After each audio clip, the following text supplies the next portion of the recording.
ശ്രീ ലളിതാ സഹസ്രനാമത്തിൻ്റെ 79ാമത്തെ മന്ത്രമാണ് ഭണ്ഡാസുരേന്ദ്ര നിർമുക്ത ശസ്ത്രപ്രത്യസ്ത്രവർഷിണി എന്നുള്ള മന്ത്രം. ഭണ്ഡാസുരനാൽ തൊടുക്കപ്പെട്ട ശസ്ത്രങ്ങൾക്ക് പ്രത്യസ്ത്രവർഷിണിയാണ് ദേവി. പ്രത്യസ്ത്രങ്ങളെ വർഷിക്കുന്നവളാണ് ദേവി. ദേവി ഒരു അപ്രക്രീഡ പോലെ, ഒരു തമാശ കളി പോലെ അയാളുടെ കൂടെ യുദ്ധം ചെയ്തു എന്ന് നമ്മൾ നേരത്തെ കണ്ടു. ഭണ്ഡാസുരനും ചെറിയ കുട്ടികൾ തൻ്റെ അച്ഛനമ്മമാരോട് തനിക്കറിയുന്ന എല്ലാം പ്രദർശിപ്പിക്കുന്നത് പോലെ അയാളതൊക്കെ പ്രദർശിപ്പിച്ചു എന്നും പറയുന്നു. അങ്ങനെ ഈ അസ്ത്രപ്രത്യസ്ത്രങ്ങളുടെ പേരൊക്കെ ലളിതോപാഖ്യാനത്തിൽ പറയുന്നു. തമോസ്ത്രം, ആളുകളെ തമസ്സിലാഴ്ത്തുന്ന അസ്ത്രം അയാൾ എറിഞ്ഞു.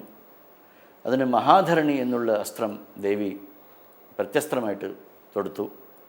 അന്ധാസ്ത്രം, ആളുകളെ അന്ധരാക്കുന്ന അസ്ത്രങ്ങളൊക്കെ അയാൾ അയച്ചു. അതിന് പ്രത്യസ്ത്രമായിട്ട് ചക്ഷുഷ്മതി അസ്ത്രമാണ് ദേവി അയച്ചത്. അന്ധകാസ്ത്രം എന്നുള്ള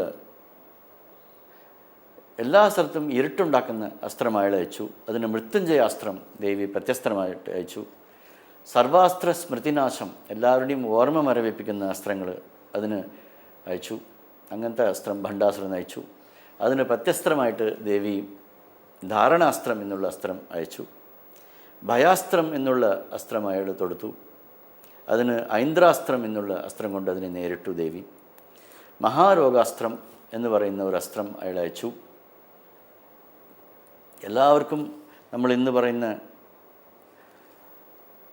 ബയോളജിക്കൽ വെപ്പൺസ് എന്ന് നമ്മൾ പറയും. ചിലർക്ക് അങ്ങനെ ചെയ്യുന്നതെന്നുള്ള ഒരു ഒരു ഫിക്ഷൻ പോലെ ചില കലാരൂപങ്ങൾ നമുക്ക് കാണാം.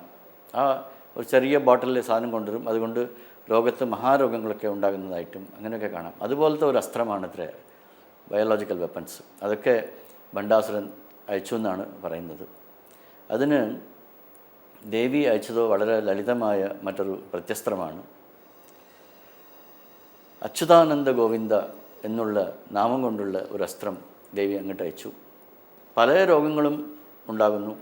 ഇന്നിപ്പോൾ ഓരോ രോഗത്തിനും അതിൻ്റെ ക്ലാസിഫിക്കേഷൻ, അതിനെ വകപ്പെടുത്തൽ തന്നെ വളരെ സങ്കീർണമാണ്.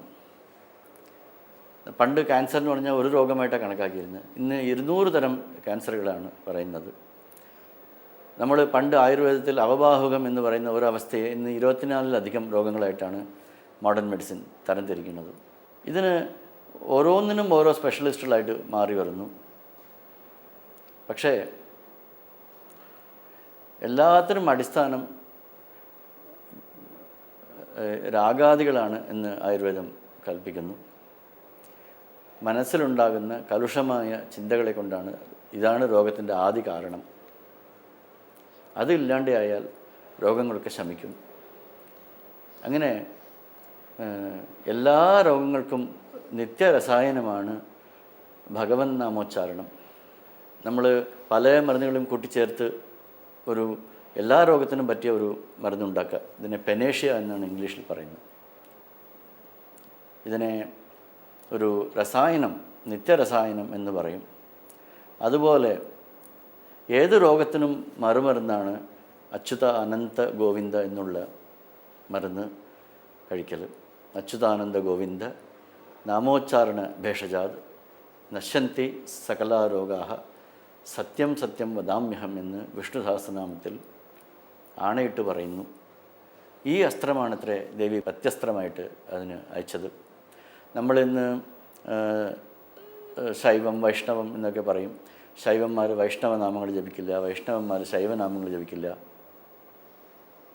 ഈ ലളിതാ സഹസ്രനാമത്തിൽ മഹാഗണപതി ശാക്ത സമ്പ്രദായം, ഗാണപത്യ സമ്പ്രദായം, ഹയഗ്രീവൻ വൈഷ്ണവ സമ്പ്രദായം, ശ്രീകൃഷ്ണൻ ആണ്, മുകുന്ദനാണ് ദേവിക്ക് കല്യാണ സമയത്ത് കൈപിടിച്ച് പരമേശ്വരനെ ഏൽപ്പിക്കുന്നത്. ഇവിടെ അച്യുതാനന്ദ ഗോവിന്ദ എന്നുള്ള വിഷ്ണുനാമം ജപിക്കാൻ പറയുന്നു. അതുപോലെ